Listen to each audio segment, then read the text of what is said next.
Hello!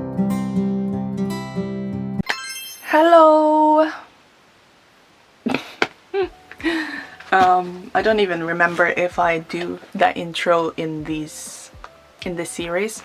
I haven't done a video for this series in a while, like a new one, because I've just been busy doing the reactions and everything and preparing the Patreon stuff, which I just, as you saw from my community post, the recent one, my Patreon is now up.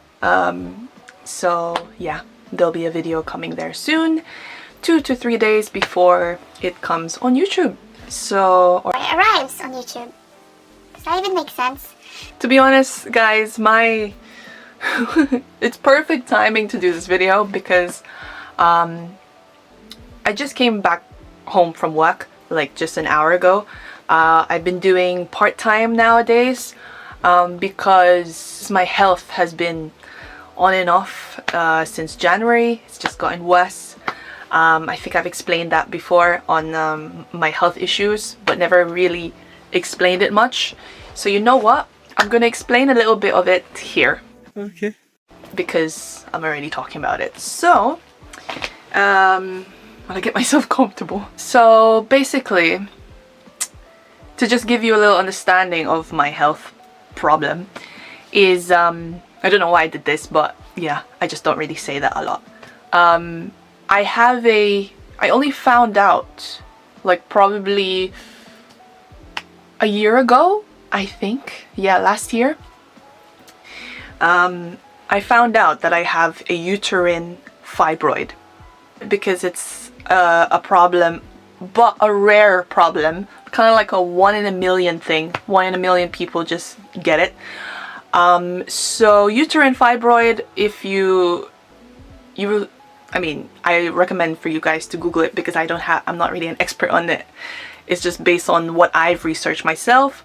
But basically, uterine fibroid has got to do with like giving you dysmenorrhea, like for your time of the months. Usually other people who do time of the month, they have the time of the month, it's not as heavy pain compared to some people like me that has a uterine fibroid or an ovarian cyst, which thank goodness I don't have one. I mean, I just found out that I had the uterine fibroid, so who knows? Because my luck is just crap. But yes, so uterine fibroid basically gives you amenorrhea, and it can grow to like the size of a watermelon. Based on Google research, that's what I mean. But my one has been there for so long that I had no idea that I had to get it checked, if that makes sense. Because I remember, like, this is obviously kind of off topic with my mental health stuff, but it can play a part because it gets you mentally frustrated and mentally stressed, and like you're like, oh great, then the pain comes and then you're like, okay, I'm not in the mood to do anything, etc. So it plays a part, to be honest. Everything we do, or the weather, some people, they get triggered by the weather easily. For me, I get triggered by everything, not just weather. Maybe a lot of people can relate with that as well, like certain situations and everything. But yeah, before I get there, so uterine fibroid is the cause of dysmenorrhea for some people, and also there's a lot of pains in there. I get, for example, in a few days, I get my next time of the month, right?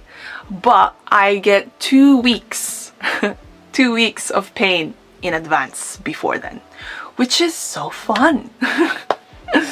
Obviously not, but yeah, so sometimes I get like, this might be a bit too much information, but I'm already explaining it. So it's like you get sometimes UTI. What? Bro, what are you talking about, man? From it, because you're stressed, kinda. It makes you more stressed. It makes your, like, obviously with periods, your hormones get crazy, right? And you get more emotional than usual. Or you get emotional about everything more than usual.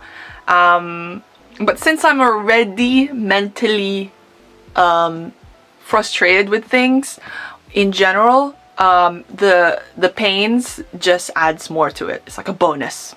So yay. It can be on and off. Like for now, right now I'm fine. Maybe because I had coffee earlier, so I'm just like high of energy right now. On and off, I feel pain. On and off, I don't. For example, in the few reactions I've posted here, you can see me holding a hot water bottle, and during that time I was not even on it. Like, it was not even my time of the month. It was just pain like 1 or 2 weeks before. So that's fun for me. It's still been stressing me out.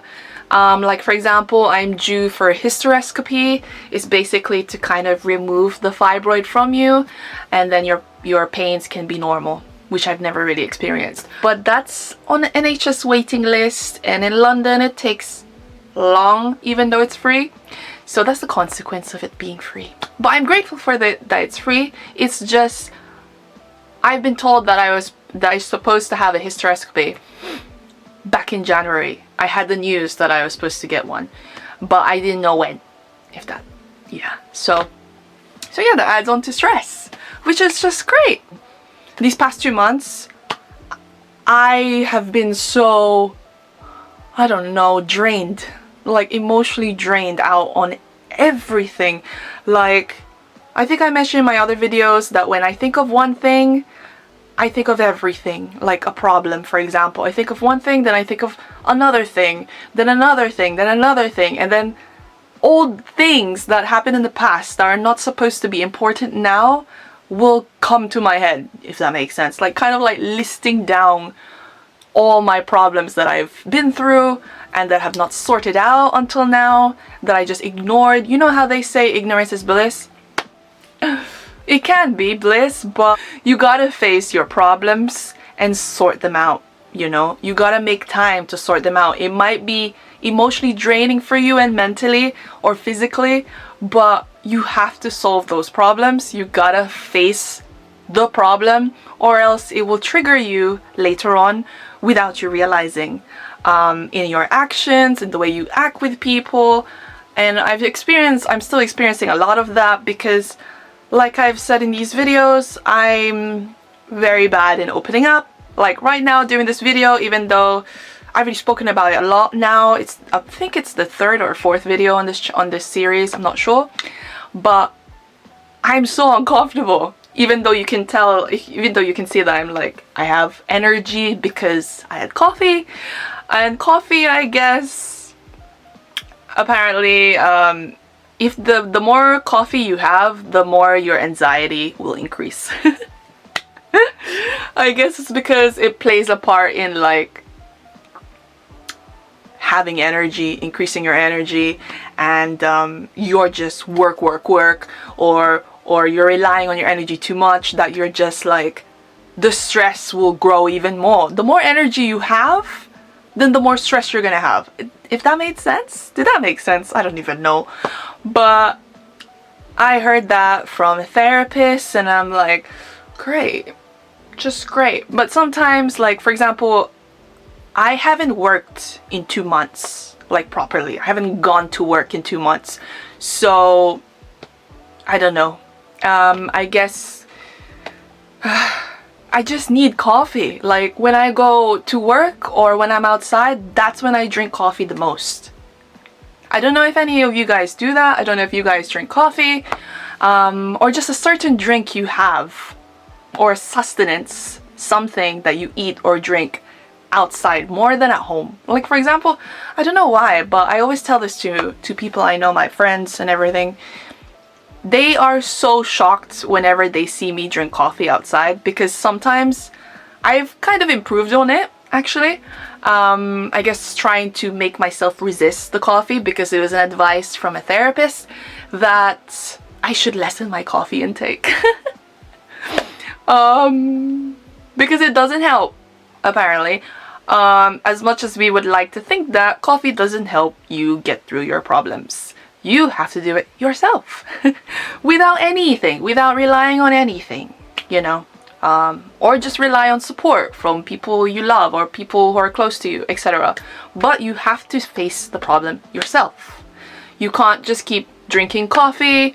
You can't just keep taking this, sustenance, whatever you take. It won't help you. Like, I know this is very blunt advice, but sometimes we need that in life. We need that. I don't know, I work with blunt honesty more, or tough love more. I guess it's just the way I was brought up. So, but yeah, I mean, it will not help you. So I used to drink 3 coffees a day. And I would be working like full time back then. So I would be working like 5 days a week. 5 days a week, but like full days. So of course, because it's full time. I don't know why I even explained that.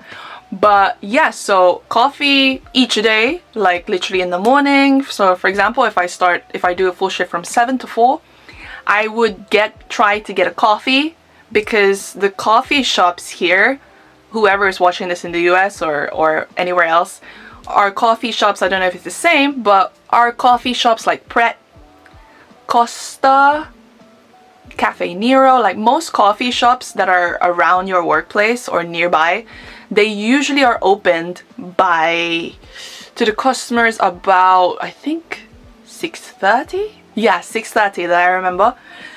So by 6:30 a.m., obviously I get, because I used to work in central London, which is an hour away from where I currently live. So yeah, I get there half an hour early, so then it's just to save time. And I live the furthest from work than the rest of my colleagues, but I didn't mind that. But yeah, so I would drop by a Pret, because it's literally, there's 3 coffee shops next to that workplace, or everywhere I chose to work. I don't know. Somehow it's coincidence that they're all there. Maybe because it's central London, so there's always a coffee shop in the corner nearby, etc. So I buy a coffee, then I will have that, and then I will continue it when I get to work, when I start working. And then later on, I think about lunchtime, I would get another coffee after having lunch, or during my lunch. On my way home, I would get another one. Or sometimes I would have another coffee when I get home. So that's a lot of coffees in general for most people. It's actually weird and crazy. It's like insane. Like, I've had so many different reactions on it. But yeah, so I don't know, for some reason I guess I relied on coffee a lot.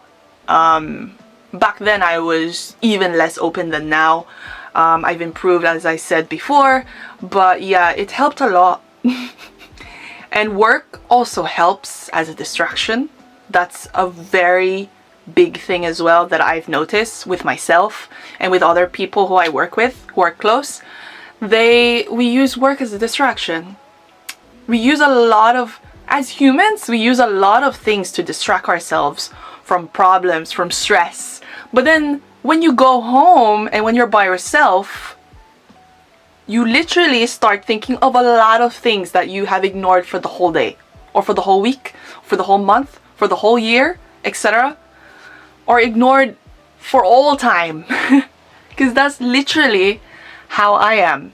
But yeah, I don't know. It's so difficult. I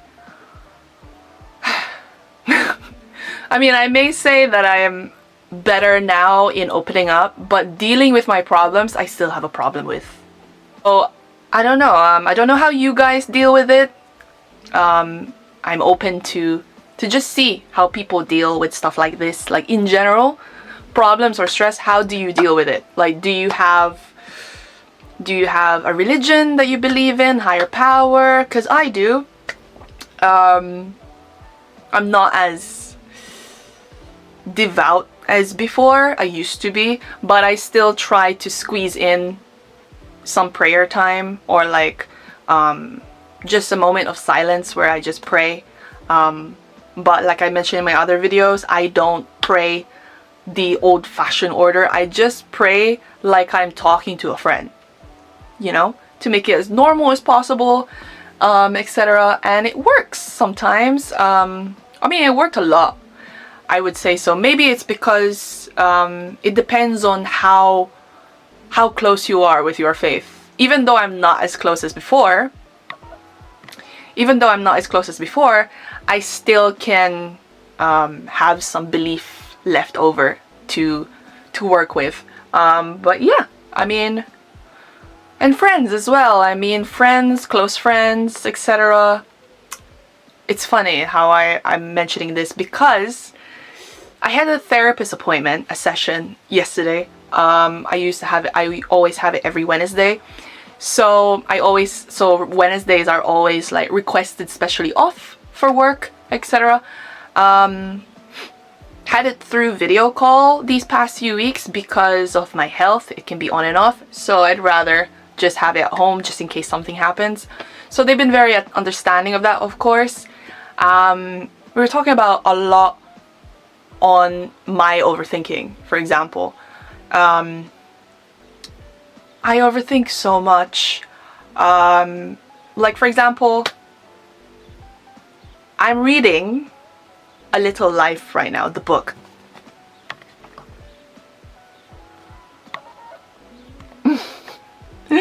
Look at his face! What the hell, guys? What the hell? Most people who will see this book and see the cover, they will literally avoid it. Some people I know, they are asking me, like I posted on my Instagram story, and then they asked me like, if I saw that cover, I would literally avoid it. But I'm curious, let me know how it goes and let me know if it's good or not. Like, for example, it's a very thick book. I'm only on page, where am I? I'm on page 170. So there are 700, hold on. I mean, I hope it doesn't discourage you if you want to read it or not. There are 701 pages on here. I just did that quickly so I don't read the page. But yeah, so I've heard a lot about this book on TikTok. Of course, it's been everywhere. If you just write A Little Life on the TikTok search, you will find so much videos, or so many, it's not much, so many videos on this book. People crying, etc. after they read this page and this page, etc. But yeah, I mean, they don't spoil it, which is good. But the summary that they leave in the beginning of this book is just 2 little paragraphs, and oh my god, I'm already like, great. I think I know which character will hit me the most later. There's one page in the book. Basically, I'm not gonna say who's the character, but I'll just summarize it without spoiling. I hope it works that way. A specific page has one huge paragraph where it talks about one character, so-and-so was explaining how much they overthink of stuff, you know? And I can relate to that paragraph a lot. Like I just said, in TikTok you can see a lot of people crying after reading this book. I find myself so relatable with one of the characters, and I find that annoying. But I also find it comforting because there's another person like that, similar to me. Even though I know there's a lot of people similar with me as well, but reading about it and then reading it word by word that they are like me, are similar like me, I'm just like, Am I gonna be comforted or lectured in this book? because a lot of people have been crying, like I said, as I repeat, but I feel like I'm not gonna cry because, or I'm not gonna cry, or I'm gonna be angry instead, or I don't know what I will be doing, or how my overall reaction of the book will be, because I'm not even halfway. Like, literally, I'm not halfway in this book. Not even halfway. But yeah, I don't know. So there's one page here. I'm just gonna summarize it in my own experience without spoiling the book. I think that's better. Basically, whenever I'm having Because I realized this problem when sometimes you realize how you act with others when you're explaining it. Only when you're explaining it, that's when you realize, wow, I just did that.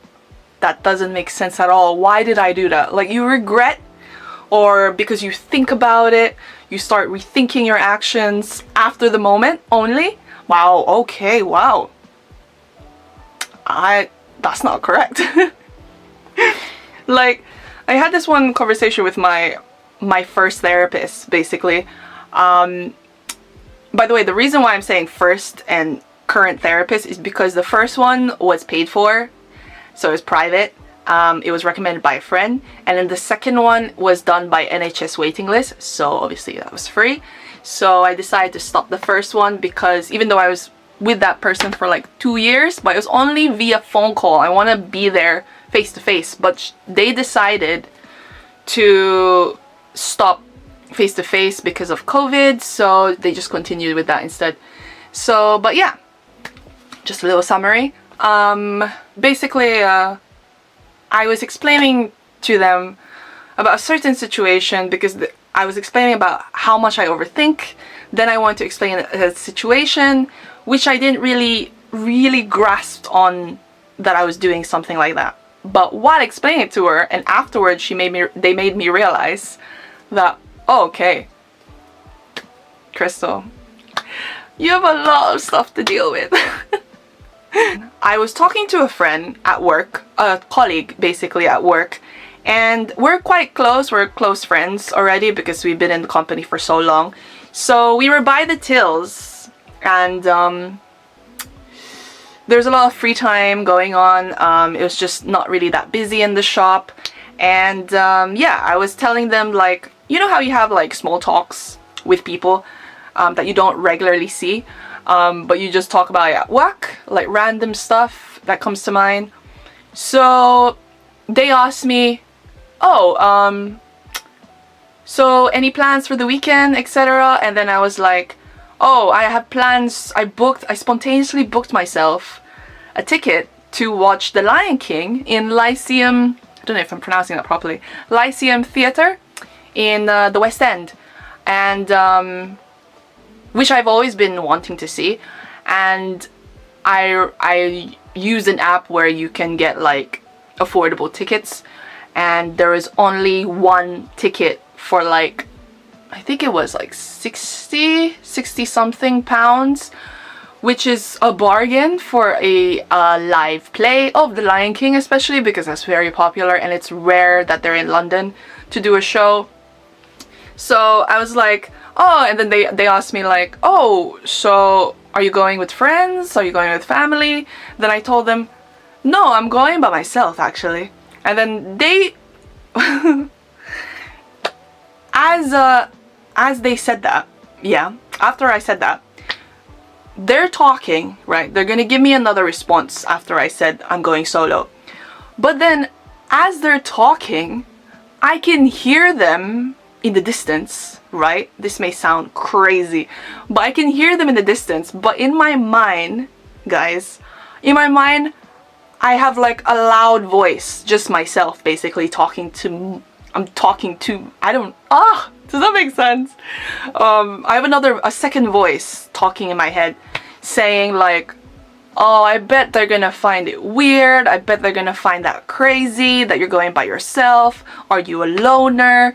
Are you really that, does your friends not want to come with you? Like, do they not like you? A lot of overthinking, guys, in my head. As they're replying to me, I'm hearing this and I'm hearing theirs, but mostly I'm hearing my own thoughts. Isn't that insane? And then later on, as I explained that to my therapist, they were like, okay, so that's what you were thinking, but what did they say to you realistically? And then it's the total opposite of what I'm thinking in my head.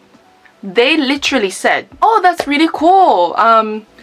That's really cool that you're going by yourself, because I wish I can do that. Oh. Do you see what I mean? Like, I can hear them talking, and then I hear myself talking as well, but I hear most of this than in reality. In reality, it's the total opposite of what I'm thinking. But I just assume the negative. But yeah, she was explaining it to me. That's okay. That's you overthinking a lot. Like, you should realize that there are people who like you. They like you as a person. They like your personality. You should try to accept that there are people there who appreciate you, who appreciate your company, etc. Stop assuming the negative. But I'm like, that's so hard to just move on from, because I've been doing it for as long as I remember. I've been doing it for so long. I don't remember when it actually started, to be quite honest with you. But yeah, I've just been doing it for so long, so it becomes a routine. It became a routine, I mean. So there's that page, that one paragraph, huge paragraph in this book, where it literally talks about how he overthinks about himself in the most negative way possible. And then in reality, it's completely different. There are friends who support you, there are family who supports you, and everything. But here you are, or here I am in my head mentally, where it's just like I've connected, what's it called? I think it's cognition with reality. It's connected to one fuse now. It's been going for so long that it's connected to one fuse that I can't separate them. Like, it's impossible to separate them both when they're completely different from each other. I guess it's because I think I said this in a reaction video where I said when I was saying about my commentary on one song by Stray Kids, and I was like, it's better for me to expect nothing or expect less than to get hurt in the end. Like, expect less or expect nothing equals no pain. No pain, no heartbreak, no stress, nada. Everything is fine.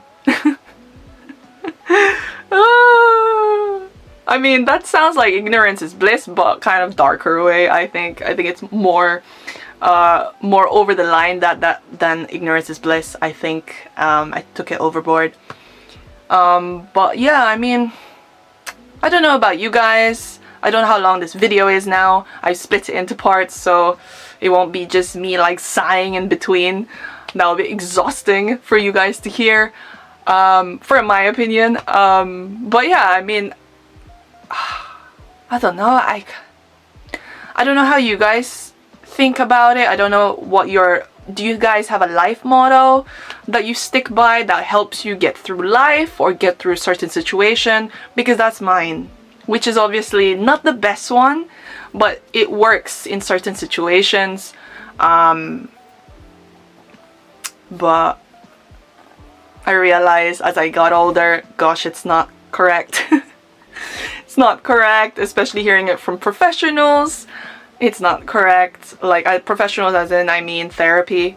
It's not correct way of dealing with life. You gotta face reality. You gotta face everything in life. You gotta experience everything in life. Every pain, every joy. So getting advice like that from professionals, or getting blunt opinions from professionals saying that that's not correct. You have to experience pain, you have to experience love, you have to experience heartbreak, you have to experience a lot of things. Like, there's a saying where they what is it, on love, I think you have to experience a lot of heartbreaks till you find the right one.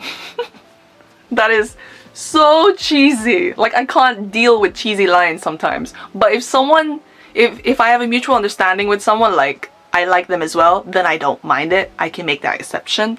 But if someone else that I don't really like, or I'm not really a fan of, and they just tell me that, I'm like, cringe. Like, if you guys want advice on how to deal with your mental health and everything and stress, I'm not the correct person for that. I'm not an expert. I'm just doing this series because I want you guys to be aware, or people who who are going through similar things as me, who think the same way, nearly the same way as me. It doesn't have to be the exact way, because I'm crazy. I think I'm crazy. I just want you guys to know that I'm here as well, because as an Asian, as a Filipino Asian, growing up with a strict religious Asian household, it's tough. It is very, very tough. As I repeat, it is tough. I don't know how else to explain that. Like, I had this conversation with my dad, because he's very open in stuff we discuss at times. So he told me that in their generation, obviously time plays a part in it, like different generations play a part in the mental health thing, because they weren't taught anything on this. It was never an issue to deal with your mental health. Like, that problem is non-existent, or it's just a phase for them. Back then it's a different time, so we can't judge them on how they grew up or what they learned in school, because that's literally how it was. You can't do anything to change that, but you can't do anything to change the past, but you can change the present on how you deal with stuff, or how you deal with like friends, family who are going through the similar thing, and they can't get out of it in 2 weeks, or they can't get out of it in 1 week or a day. So I try to talk to them a lot about this kind of stuff, or just really like just have a normal conversation about it without involving myself in it, just to let them be aware that this stuff happens, that these are real problems nowadays compared to the time they were from. So if that makes sense. But yeah, I mean, I'm not an expert. Obviously I'm not a therapist. I am going through therapy. But I just want people who are similar with me, who doesn't have anyone to talk to or have a tough time to find someone to talk to. I am here, guys. I'm just letting you know I am here. Yeah, I am here. I am here if you want to open up. I am here to listen to you like I can give you all the time. Yeah, without any judgment. I can give you some comfort as well, like a little community, if that makes sense. And yeah, I guess that's the reason why I decided to do mental health as my topic for art nowadays, or since like probably 2 years now. It's because I want everyone to be aware as much as possible that it's a real problem. It's not a petty problem, even though I would say a lot of my problems, because sometimes I don't open up because I compare my problem with someone else's problem, because based on my upbringing, I know my family have been through so much in their past to get here, you know? So I just kind of like, their problems are huge for me. Like, I don't even know if I can handle that if I was with them during that time. So I try to, I always find myself comparing problems, which I really should not. Yeah, which I really should not compare. Obviously that's not correct, because everyone has the right to open up about their problems, etc., etc. But it's just something that I've been used to, and obviously I'm still trying to get through that process and finally accept that my problems are just as worth it to open up than any others, you know? And so with you guys as well, like, if you think your problems are petty, don't think that. Don't do the same thing as me. Please don't. Open up as much as possible, or try to open up in the tiniest way, or you can open up using a joke. For example, me and a close friend, we always say, like, obviously the onions thing, the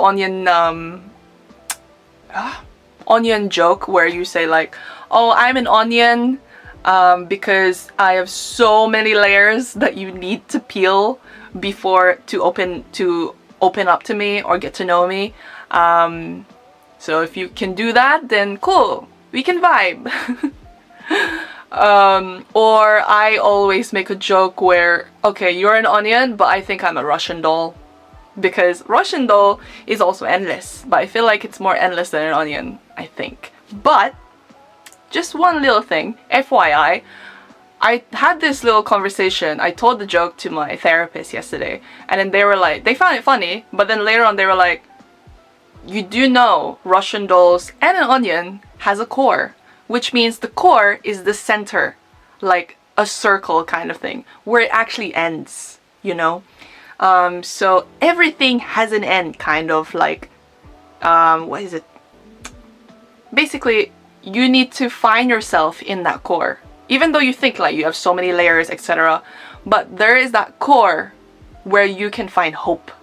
Where you realize, okay, I'm actually better than this. I might have so many layers of problems and stress and insecurities, but that core makes me myself, makes me me, makes me who I am, etc.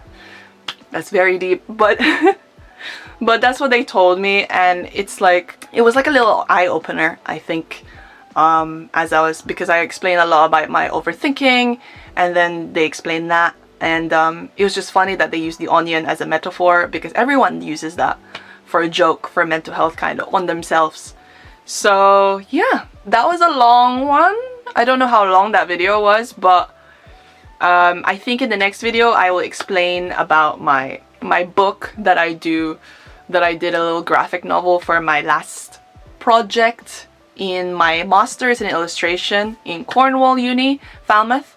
So yeah, I think I'll talk about that next time. But please comment down below. Let me know, what is your life motto? I really want to know. And why is that your life motto? Because I already explained mine. Let me know, what do you use to keep going? Like for me, it's sometimes prayer time, sometimes art, or sometimes work when I can. But what is yours? Let me know in the comments, and yeah. Everything in the description below will be my socials, my Etsy shop where I do sell mental health illustrations and fan art as well, so please check that out. And yeah, I have nothing else to say right now, so thank you so much for the support, guys. Thank you so much for watching my videos. Thank you so much for watching my reactions, and thank you to those who are watching my series on here. Thank you, and see you in the next one. Bye!